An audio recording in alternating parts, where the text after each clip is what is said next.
స్వతంత్ర సమర యోధులు ఈ భారతదేశంలో ప్రజలందరూ సమానంగా బతకాలని,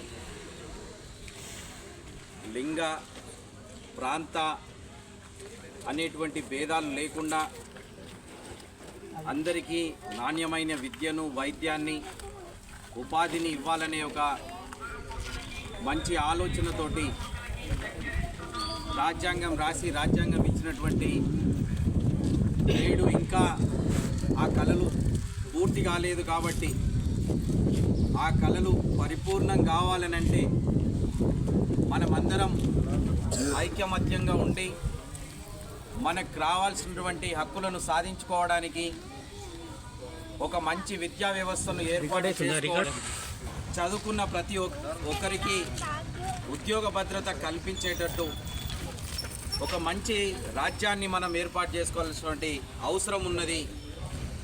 ఇది కేవలం జెండా ఎగరేసి జెండాకు వందనం చేయడం కాదు.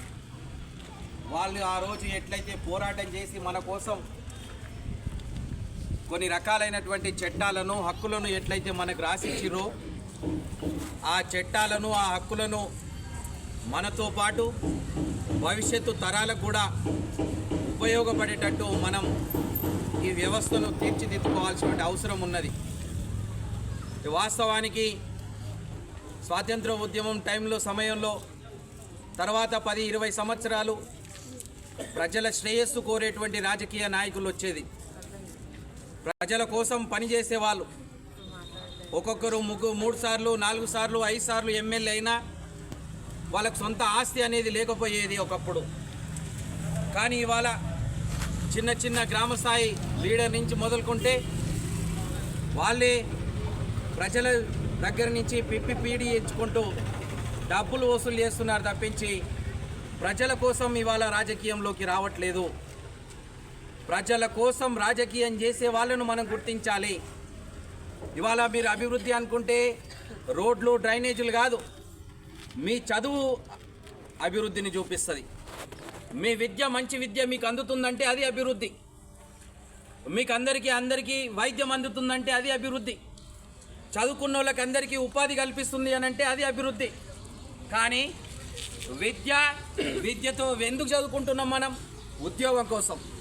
కానీ ఆ విద్య చదువుకున్న తర్వాత ఉద్యోగం వస్తుందా? రావట్లేదు. ఎవరు మాట్లాడుతున్నారు? ఎవరు మాట్లాడట్లేదు. ఏమనంటే పెన్షన్లు అంటారు, ఏమనంటే ఇంకా మీకు మనకు చూస్తున్నాం ఎన్నికల సమయంలో 2000, 10,000 ఇస్తున్నారు.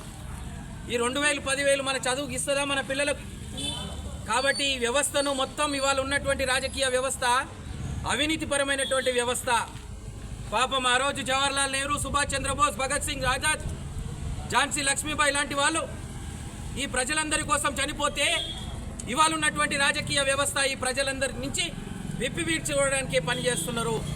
కాబట్టి ఇక్కడ ఉన్నటువంటి విద్యార్థులు, ఇక్కడ ఉన్నటువంటి బస్తీ పెద్దలు మీరు ఆలోచించండి. 20 సంవత్సరాల క్రితం మీరు ఇక్కడ ఇల్లు కట్టుకున్నారు. కానీ ఇవాళ మీ పిల్లలు ఒక ప్లాట్ కొనుక్కొని ఇల్లు కట్టే స్తోమత ఉన్నదా? అవకాశం ఉన్నదా? ఎందుకు లేదు అని అంటే ఈ రాజకీయ వ్యవస్థలే, రాజకీయ నాయకులే అటువంటి దుర్మార్గులు ఏలుతున్నారు. కాబట్టి ఇటువంటిది పోవాలనంటే మనమందరం నీతిగా, నిజాయితీగా ప్రజల కోసం ఎవరు పనిచేస్తున్నారో వాళ్ళ వైపు ఉండాలి. ఇటువంటి చిన్నపిల్లల్ని మనం ఎంకరేజ్ చేయాలి. వాళ్ళకు ఒక మంచి వ్యవస్థను చూపెట్టాలి. ఆ విధంగా చూపెట్టడానికి మీరు అందరూ ప్రయత్నం చేస్తారని, రాబో రోజుల్లో ఈ ప్రజలే మనమే, డబ్బున్నోడు కాదు రాజకీయ నాయకుడు, పేదవాళ్ళ నుంచి రాజకీయ నాయకుడు రావాలి. డబ్బున్న దగ్గర నుంచి రాజకీయ నాయకుడు రావద్దు. ఎందుకంటే వాడు డబ్బు కోసమే పనిచేస్తాడు, వానికి ప్రజల సమస్యలు తెలియదు. కానీ పేదవాళ్ళ నుంచి నాయకుడు వస్తే పేద ప్రజల యొక్క సమస్యలు తెలుస్తాయి. కాబట్టి ఎవడో వస్తే రాజకీయ నాయకుడిని మనం తయారు చేయొద్దు. మన ప్రాంతంలో మనోళ్ళనే మనం రాజకీయ నాయకులను తయారు చేయాల్సినటువంటి అవసరం, బాధ్యత మన పైన ఉన్నది. అదేవిధంగా ఈ ప్రజలందరినీ వాస్తవాలు చెప్పాల్సినటువంటి అవసరం ఉన్నది. కాబట్టి ఈ విధంగా మీరందరూ నడుచుకుంటారని, నాకు ఈ అవకాశం ఇచ్చినందుకు ఎంతో కొంత మీలో ఆలోచన వస్తుందని ఆశిస్తూ, మంచి సమాజం కోసం, మంచి భవిష్యత్తు కోసం మనం అందరం పునరంకితం కావాలని ఆజాద్ కలలు అన్నటువంటి సుభాష్ చంద్రబోస్ కలలు కన్నటువంటి, భగత్ సింగ్ కలలు కన్నటువంటి, ఝాన్సీ లక్ష్మీబాయి కలలు కన్నటువంటి మంచి భారతదేశం కోసం మనం అందరం పనిచేయాలని ఆశిస్తూ మరొకసారి మీ అందరికీ గణతంత్ర దినోత్సవ శుభాకాంక్షలు